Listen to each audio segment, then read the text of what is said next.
First India से खास बातचीत कर रहे हैं पीसीसी चीफ गोविंद सिंह डोटासरा। अब हम नियुक्ति देने वाले हैं, 9,500 सेकंड ग्रेड के दे दिए, हेडमास्टर के दे दिए, लाइब्रेरियन की नियुक्तियां दी हैं, पुस्तकालय अध्यक्ष की एग्ज़ाम हो चुकी है, बाकी भर्तियां चल रही हैं। थर्ड ग्रेड की 31,000 की 25 अप्रैल को एग्ज़ाम कराने की घोषणा कर दी है, उसकी विज्ञप्ति 1-2 दिन में निकलने वाली है। तो ऐसे में जो बेरोजगार युवा थे, जो भारतीय जनता पार्टी के समय बिल्कुल निराश हो गए थे, उनको एक आशा जगी है, उनको नौकरियां मिल रही हैं। और आपने देखा होगा कि आज एक भी कोई भी वर्ग असंतोष में नहीं है। तो ये हमारी सरकार की उपलब्धि है और सबको साथ लेकर के हम लोग चल रहे हैं। भारतीय जनता पार्टी ने पिछले 5 साल भी केवल वादे किए, वादों पे काम नहीं किया, और एनडीए की सरकार ने भी 7 साल से केवल वादे ही वादे कर रहे हैं और नए नए जो स्टंट लाते हैं। आप देखिए, कभी मोदी जी किसानों से बात करते हैं, भारतीय जनता पार्टी का जहां शासन है जिस स्टेट में, वहां पर लिमिटेड और पहले से प्रायोजित किसानों से बात करते हैं। जो किसान लाखों सड़कों पे बैठे हैं आज 40 दिन से ठंड में, जो है वो उनसे कोई बात नहीं कर रहे। तो इससे स्पष्ट है कि उनका एजेंडा साफ है। और 3-3 साल पहले अडानी ने ये जो बड़े बड़े गोदाम बना लिए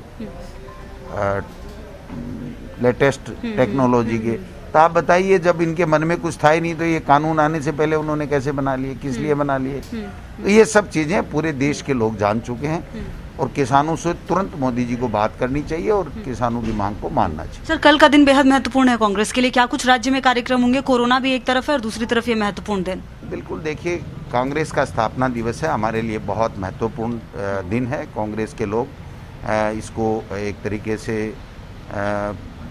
अपनी उपलब्धि के रूप में, अपनी एक संकल्प के रूप में मनाएंगे। और जो किसानों के लिए हम लोग किसान संवाद कार्यक्रम भी मना रहे हैं। जो सेवा दल है वो किसान संघर्ष दिवस के रूप में भी मना रही है, यात्रा निकाल रही है। तो मैं समझता हूँ ये सारी चीज़ें साथ में हो रही हैं, क्योंकि कांग्रेस ही एक ऐसी पार्टी है जिसने इस देश को आज़ाद कराया। और जो आज तक प्रगति हुई है, जो आज हमारा विश्व में स्थान है, वो कांग्रेस पार्टी की देन है। मोदी जी तो कल आए हैं, और जब मोदी जी आरएसएस दूसरे काम में लगा हुआ था, तब हमारे कांग्रेस के नेताओं ने अपने प्राण न्यौछावर किए, शहीद हुए, और उन्होंने देश की एकता और अखंडता के लिए, चाहे राजीव गांधी जी हों, चाहे इंदिरा गांधी जी हों, शहीद हुई हैं। इनकी एक अंगुली भी कहीं भी कटाई भी नहीं है।